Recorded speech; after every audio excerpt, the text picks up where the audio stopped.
Hello, everybody. Old Buck Dave back again with you know who. Talk to me.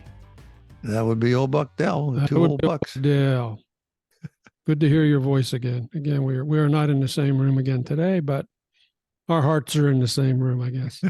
Episode 158. Or with the same kind of microphone, I should say that at least. Got the same kind of microphones. Yeah. So Hey, what's this? This is episode what, Dave? 158, 158. 158. Wow. Hard to imagine, huh? Well, the weeks are just flying by here for the old bucks. They really are. It's amazing. The weeks are flying. Interesting that we count that way. So what episodes? So if you're doing 158 and 1560, you just missed the month of October or something. You know what I mean? Something, yeah. Hey, we got a couple letters from afar. I thought I'd want to recognize here. We got our listener Lynn from Frankfurt. Told us how much she enjoys the podcast and wants us to keep doing it forever. Now that's a pretty long time. She says she listens to it at bedtime, and this is a quote: "It is like a bedtime lullaby." I really did take that as a compliment. I do too. If everybody else is looking for the high octane excitement, and we can get somebody to listen quietly to the old bucks talking and actually relax and fall asleep, then we're doing a hell of a job. It's another public service. No charge. Yeah. So hey, I got a note from Bruce Rettig. You remember Bruce? We talked to him twice. The author, Rettig, of author of Refraction, and he sent me a picture of a couple bears that are in his backyard. So he might be calling Tucci pretty soon. Yeah, he lives out in Nevada. Was it Nevada? South Lake Tahoe area? Yeah. But this is the 1 year anniversary of the publication of Refraction, and he has won 8 awards so far. He's a finalist for 2 other awards, plus he's been nominated for the Pushcart Prize for an excerpt from the book. That's pretty good stuff. That's an interesting success story. I mean, it is. It really is. And he was real nice, and he thanked us for our piece of the puzzle that we gave the world. And so he's working on another project now. He says, plus his day job's keeping him pretty busy. So appreciate you taking the time to send us a little note here. Well, I would say it was a pleasure talking to him and just being associated with, any bit that we might have helped for his success. It's really been remarkable. That's one of the rewards that we've had is we got a chance to talk to some people who actually wrote a book. Yep. And I think that's an amazing feat because I know how difficult that is. So and all we're the best to him. More about that at the end of the podcast too, about writing a book. Yeah. We got some other news. We'll save that for later, though. Mm-hmm. We did get several requests for a written copy of Captain Jim's story. Sent those out. 2 people sent in a reply saying, "Boy, this was really, really enjoyed reading it as well as listening to it." So that's nice. I like the pictures. It's still available out there. We're running a special on it. All you have to do is ask, and we'll send it to you. So it was fun having Captain Jim on again. His stories are always good. It always, when I listen to those stories, how he escapes it logically. Do you know what I mean? Yeah. Yeah. The shark's teeth were just about to clamp on my leg when I just turned it this way based on a 3-degree angle of that, and it didn't get me. What an amazing individual. Yeah, very thoughtful guy. Yep. Quite a story. If you were going to be out in a storm on a sailboat, you'd want him to be the captain for sure. You would. Hey, in other news, I don't know if you heard this or not. Rudolph Isley of the Isley brothers passed away at 84. Is that the last one? Was he the last one? I'm not sure. I'm not sure if he is or not. But I do remember the Isley brothers. Yeah, I mean, he left the group and became a minister. Of course, remember Shout, their song Shout. Mm-hmm. Everybody shout, shout. Hey, hey. No, you don't have to sing it. I don't have to sing. Okay. You sing like you play golf. Which is really bad. Which is really bad, yeah. Really badly, yeah. But hey, you know what? You remember singing along with that song, dancing. Everybody can sing to it. Everybody can sing it. Everybody can dance. Hey, all right. I promise not to sing anymore. I'm sorry. So, hey, what's going on when your world? You sent me a note. You sent me I sent another. you, some You sent me a ideas. cryptic note last night about cursive writing. So, talk to me about that. Well, I heard that the California school system was going to institute teaching people cursive, and the logic behind this was, I mean, it's not that people haven't been able to communicate in writing, but the logic behind this was much of the history, if people are searching through their old records or whatever, is in cursive. Mm-hmm. And it never occurred to me that if you didn't know how to write cursive, it would be hard to discriminate between an A and an E or an L and an E or something. That, you know, those Mm-hmm. they can get blurred depending on the writer's style. But it is obviously a very fast way to write. I mean, I still write cursive. My notes and everything are always scribbled in cursive, and I can read it. But you probably couldn't read it. In fact, Probably you can't not. read it. I know I can't read it. Yeah, that's right. You've complained many times that you can't read my writing. Yeah. But the sort of the quick printing style that had developed has probably been the most accepted for years. But so they're going to reintroduce that, and I thought that was interesting because I remember clearly in sixth grade, round, round, ready, right. Round, right, right. Yeah, the P.O. Peterson system. And you had to keep making, lines of zeros or O's or like the O's, L's or E's or wherever it was. Yeah. It was really pretty for somebody who's good at it. But you know what? I hated that. Do you know why I hated it? I don't know, because you're left-handed. Because I'm a left-hander. And they insisted that you had to have your arm flat on the paper. Of course, we were using ink wells and fountain pens then. That's just I do remember that. I do. Now, if you're a right-hander, you're pulling that pen along. All right, your hand's ahead of the pen. Right. If you're a left-hander, you're pushing that pen across the paper. Right. You know what that means? That means you're digging into the paper. I'm cutting holes in the paper, and of course, as my hand moves across, it smears all the ink that I've just laid out with the pen. That's right. That's right. You're actually rubbing over top of the. I hated that. The letters you put down. I often wondered why sometimes left-handers, their hand is in a bit of a hook. Well, you know what I mean? So that lets us pull the pen across the page. Yeah, to pull the pen. Same as a right-hander does. I mean, except we're coming at it from the other angle. Well, yeah. I myself write mostly right-handed, but mostly I occasionally write left-handed. Get out! It just looks like a 2-year-old. So I thought that was an interesting thing. We'll see how that works out for them. Yeah. Because that's not been a big priority about how you write. As long as you can get the letters down, I guess it makes sense, or how you can write the line, especially in a check. I thought about that in a check. I always write cursive. I just assumed the whole world did, but apparently not. No. Yeah, I kind of use a free-form combination cursive printing. Seems to work for me. Well, it should be. But I looked this up a little bit this morning just because I was curious about what you were going to say. And what they're saying is it makes your brain think a little bit differently than if you're using a keyboard. So if it provides an alternative to keyboard that helps your brain, sharpen your brain, that's a good thing. Well, soon AI we'll just be able to talk to the screen. We'll just be able to think. We'll just be able to think. We will not even have to. We can. You can with our fingers. You can talk it now. You can actually talk. I don't know if you talk your text messages, but you can do that. I think if I live long enough, your hand will be mostly used for holding cigars. Well, at least it's for a good cause. Hey, I'm going to tell you something else. Tell me something else. Tell me something else. I'm a keen observer of the world, and I have this view that only I can see it. I don't know how. That's the only way I can tell you. You do march to your own drum. I'll give you that. Yeah. It's just like, hey, look at that. How about that? Shake my head sometimes. Everybody's been doing that for years. Why did you just notice it? But something caught me the eye. I like to watch college ball. I have about 6 teams I like to see play, and if they happen to be playing each other, all the better. But I was watching college football, and I noticed an odd behavior a really odd behavior by the quarterback.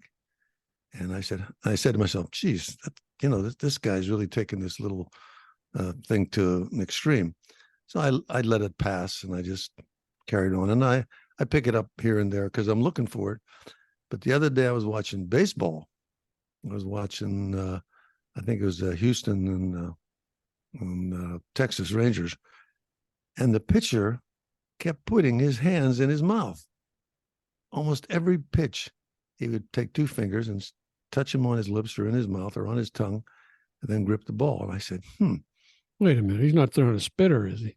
No, I thought maybe they'd question that by wetting the ball you would or think something they would like question that. Yeah. Well, anyhow, he was doing that. And then I said, these football players are doing the same thing. They're licking their fingers before they throw the ball. Almost every play you see them stick their fingers in their mouth. So I said, man, that's really an odd behavior. And I don't hear anybody comment about it. But of course, I just passingly mentioned it to you, and archivist Dave immediately has to go research it. And you came up with, you said you came up with a number of articles to try to justify that or figure what that is. I thought, whoever thought about this? And then, man, my God, you Google it, and there's pages and pages of articles on this. So you're apparently not the only one thinking about this, but. Well, someone might have went to the trouble to actually post something on it, but did you get anything? The piece you sent me, I thought was silly. I mean, I couldn't even believe they were thinking that by wetting their fingers, they were going to throw the ball farther or something like that. Yeah. So, I read a couple of articles about it, and they said, well, it's kind of a tradition, and it becomes something you do automatically. And there's also a possibility that it gives you a better grip on the ball. I don't know why having your fingers wet would give you a better grip on the ball. Another possibility that was raised was it maybe throws off the timing of the defense. They see your hand. I did not. I read some of that, and I said, this makes no sense whatsoever. That's what I thought. I thought it was a filthy habit. It made no sense whatsoever. Yeah. Why they do it, I don't know. But all the old Buck listeners out there, when you're watching any kind of sports, especially this football, I don't think basketball players do unless they do it before they shoot a foul shot. I've never seen that. Well, it's funny that you should mention that. And the NBA has outlawed that practice. Do you believe that? Yes. Yes. Because apparently they used to do that in the NBA. There was a lot of finger licking, and they said, no, that's disgusting. You're going to get fined if you do that. So, I mean, all the baseball I played, I never had any inclination to want to hold on to the dirty, dusty ball. Yeah, you think where that football's been, and the quarterback's taking snaps from under center there, and where this is probably a lot of people don't know this, but the center's pretty sweaty under there. I would think he was, and I think they get the drift of that one. Yeah. But clearly, I'm not the first to notice this, but all the old Buck listeners now, when they're watching sports, will probably pick up on that fingers to the mouth thing. And I said, Yeah. So I just found that amusing. Again, when I discover something, if you have the whole world to access via the internet, there's got to be two people thinking alike somewhere. You know what I mean? Yeah. So I thought that was really interesting that I mentioned it to you, and then the old Bucks, and we'll let that subject go then. So don't stick your fingers in your mouth. Yeah. So hey, I had something else I wanted to tell you. Talk to me. I'm here. I'm here for you. It was an incident I thought worthy of mentioning to you in Florida. This would be Buckworthy. This would be Buckworthy. Okay. And I kind of put it under a category of people who have nothing to lose. I mean, I think that applies to situations where you can't take anything away from someone. They don't own a car. They don't have this. They don't have that. They've been institutionalized 100 times. What can you do? So this is a story about the woman who was under the influence of alcohol or some other drugs and went the wrong way on a bridge full of runners. You remember that story? Yes, I do remember that. Yeah. So she got by all the guards or all the gates. She swung around all that, and she's heading towards this massive crowd of people on that bridge. And of course, there's nowhere to run on that bridge, not if you're on either lane. No place to hide. Yeah, it's only about 3 lanes wide, and there's 500 up there or something.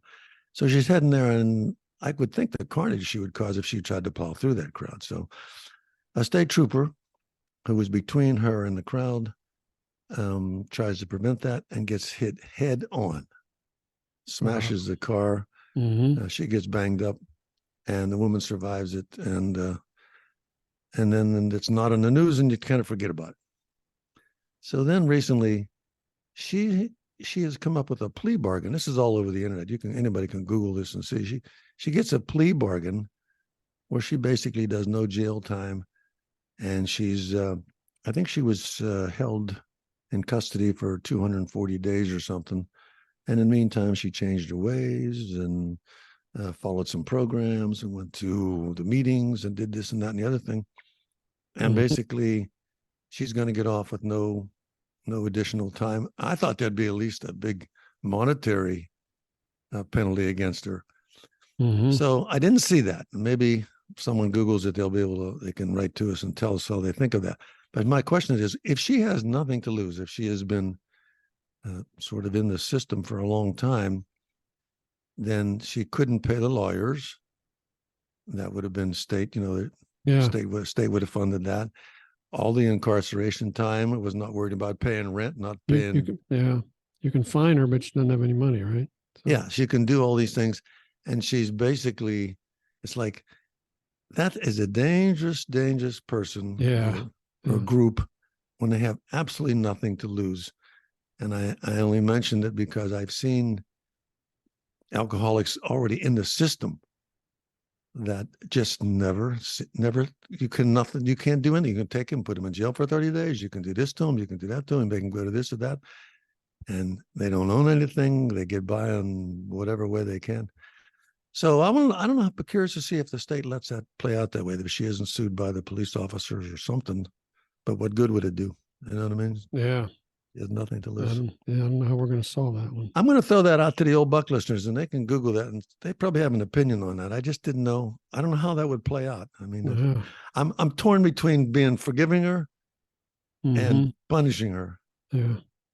I guess their thinking was she's already been in jail for almost a year. I don't know. I don't know what the logic is. Maybe the law says that this is how it has to play out if you make a plea bargain. If you say, I did it and I'm sorry, so what? Yeah. Without the so what? Speaking of nothing left to lose, I see the House finally elected a speaker. What do you think of that? Well, I thought that was interesting too. Yeah, you're talking about the Congress. You're talking about Mike Johnson. Yeah, the United States House of Representatives have been rudderless for some time now. Well, that's, what do you do for those of us who have no control over any of that? You sit back and wait to see how it plays out. You know what I mean? See how it works for you. So, I just found a little note on him this morning. This was back in November of 2020, after the election. When, of course, he was one of the guys that said it was all it was a fraud. It was. Well, let me just read this. I mean, we don't get political too often, but this just struck me. Found it interesting. Yeah, it says, in every election in American history, now this is a quote from him, in every election in American history, there's some small element of fraud, irregularity, error. We just know that. You just accept that that's the case. But when you have it on a broad scale, when you have, a software system that is used all around the country that is suspect because it came from Hugo Chavez's Venezuela. All right, and it goes on, but that's far enough. Well, again, he sailed into with one vote. So I think my personal view is that there was a small group who really wanted him there because he stands for, a certain portion of that party, and the other group said, "I can't take it anymore. Let's just get somebody in there and see if we can get some." Yeah, because I think anything they put through, they still have to get through the Senate, and I mean, the president may veto it anyhow, even if it's for something that they really want to do. So it's just going to be chaos. It's got. I think people are going to turn into the old bucks out of frustration. Sorry, I brought that up. Get some sleep. Sorry, I brought that up. I have to consider cutting that one out. I don't know. Hey, I have something. Did you notice that Hurricane Otis, the one that hit Acapulco? Yeah. I was watching that. I mean, I wanted to see if they showed a lot of, like if it was kind of a laid back community. That's like a big town down there. It looks like there's a lot of skyscrapers, and it looks like Miami Beach. I wouldn't have been able to tell the difference if they didn't tell me that they were showing a picture of Acapulco. But the way that storm formed, how quickly it formed, I mean, and the eye of that thing was dead center on Acapulco. Yeah. So I said to myself, a place that advertises nothing but, beach and sand and so on. I said, the old beach chairs and stuff would have been flying all over the place that day. Yeah. I mean, 165-mile-an-hour winds. Yeah, it's crazy. We'll have to see what the I said, man, what a hit. Yeah, that was nasty. So it's a little bit scary thinking they would come across, but they probably dissipated before they get to the Gulf. But they could, and then manage itself to get a little higher again, and then we'd be hitting the back stuff coming across the Gulf. So all the best to those folks, boy. They took a hit. What else is going on in your world? Well, other than this casual conversation between that I think about you and me, otherwise I'm not doing too much. Not doing too much. Okay. Shooting a little pool. I was a pool player. You're a pool shark. Not really. Not a shark. Just like to play pool. No, but it's usually out of the weather. Okay. It's an indoor sport. It's an indoor sport. It's an indoor sport that doesn't require a lot of physical exertion. Sometimes I just sort of sit down and watch the other person shoot because I don't even get a chance to, get up and try one. But I've kind of taken on that to keep out of the sun. I don't want too much sun on me is rough. Okay. So, hey, we got some exciting stuff coming up, don't you? We do. Let's talk about what's coming up here. We've got we're going to have several author interviews coming up, which is a good thing. People always like the author interviews. They always get the most downloads, so it's a good thing. So we're going to do more of that. So next week we're going to be interviewing Pat Hayes. He's the author of Silicon Planet: My Life in Computer Chips. You talked to him for a little while. What can you share with our bucks and vixens here? Give us a hint about what we're going to hear next week. Well, I would say that it has been writing and books, and when we read and we talk about that a lot, but I always find that to be such a tough thing to do. I think it's hard to get a book together. It's hard to get it published. I mean, sometimes it takes years, and to get to meet these authors, and really, it's a pleasure to meet any author who's able to produce a book. Yeah. And we happen to be lucky that in the town, not far from us, is a bookstore that sometimes hosts these authors, and so we can actually greet them. And he was the party. Yeah, he was there that day, and what a fascinating individual. And you couldn't really tell. You understood that he understood about silicon's chips.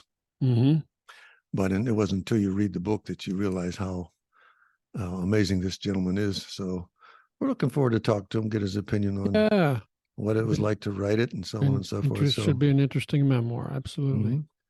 And then in 3 weeks, we're going to have another memoirist. We'll be talking with Agnes Schiffer. She's the author of Sabina's Odyssey, which is the story of her mother as a young girl hiding from the Nazis in the Netherlands during World War II. So it's a really well researched and well thought out book. It tells the tale of the family, and so I mean I'm not going to be giving any secrets away. Her brother was arrested by the Nazis and taken to the Mauthausen concentration camp in Austria, and he perished there. They murdered him after he was there about 2 months, I believe. Well, I would say I would say, David, when we met her, what a delightful lady she is. Yeah. Yeah.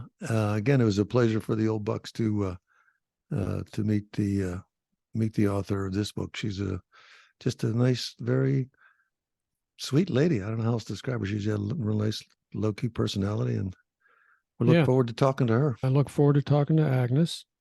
And we've got a couple other authors that we've got commitments from. We've got to work out the scheduling for them. So I won't tell you anything more about them yet, but probably we'll know more next week. Be able to share more information on that next week. So, well, all good. So that's all good. Yeah, it's all good. So hang in there, folks. We're gonna have some more real episodes. So. And before we go anywhere, I want to give a big shout out to VV1. We got. I think we got her on assignment. She is on assignment. She said something about she joined a book club, and hopefully in the future she'll come with her thoughts on reading. We know what to read or what she's been up to. She's a fascinating lady, and I love her dearly. So yeah, all the best to VV1 out there. If you're listening, you stay well. Hey, I got one other thing here. I forgot to mention. We went to the movies a day or two ago, to the big screen. We saw Killers of the Flower Moon. You know that? Yeah, I know the movie. I saw this. Okay, that's Martin Scorsese's 3.5-hour film. It's based on the book by David Gran of the same name. It's nonfiction. It's a true story. And for anybody who's not aware of this yet, it dealt with the what was called the Reign of Terror in the 1920s, where over 60 Osage people were killed in order for white men to gain their oil rights. At the time, the Osage, when they struck oil on their reservation in Oklahoma, they became the richest per capita in the world. So we've got a lot of people trying to get that money from them. This is all a true story. Now, every minute of the movie is obviously there's some stuff that's dramatizations, but the basic events are that's exactly what happened, kind of. So we've got the De Niro's and the DiCaprios in there, and Lily Gladstone, who plays DiCaprio's wife, Osage person. So it was a great movie. It really was. It's a good history lesson. And how long was it? 3.5 hours. So plan accordingly. They don't stop it for an intermission. That's right. Don't drink a large Coke before you go in. Don't drink a large Coke before you go in. Yeah. Hey, but wasn't there? You mentioned this to me earlier. Wasn't there? I didn't want to confuse this. I thought I confused this with another book. What was the name of the other book you said? I think that was maybe Empire of the Summer Moon, something like that. Yeah. So that was a book we both read that a couple years back. That was a really good story. So just to be clear, it's not based on that book. This is a different. Yeah, it's based on the book of the same name. Or a very similar name. The moon appears in both. Well, yeah. Both titles are very similar. Yeah, both titles. So do you like it? Old Buck Dave gives you Old Buck Dave will give 5 stars or something. This is a 5-star. This is a 5-star rating. Absolutely, great acting. It's kind of scary in so many ways to be reminded of what might have happened. Of how we treated other people here. Our fellow man. Yeah. Okay. On that note, we got any other exciting things to look forward to? Well, just talking with you again, man. So I want to say until next week, when we're here with Pat Hayes. Mm-hmm. This is Old Buck Dave saying, take care, everybody. Talk to you then. Yeah, same here. Old Buck Dave saying, thanks for listening, and talk to you next time.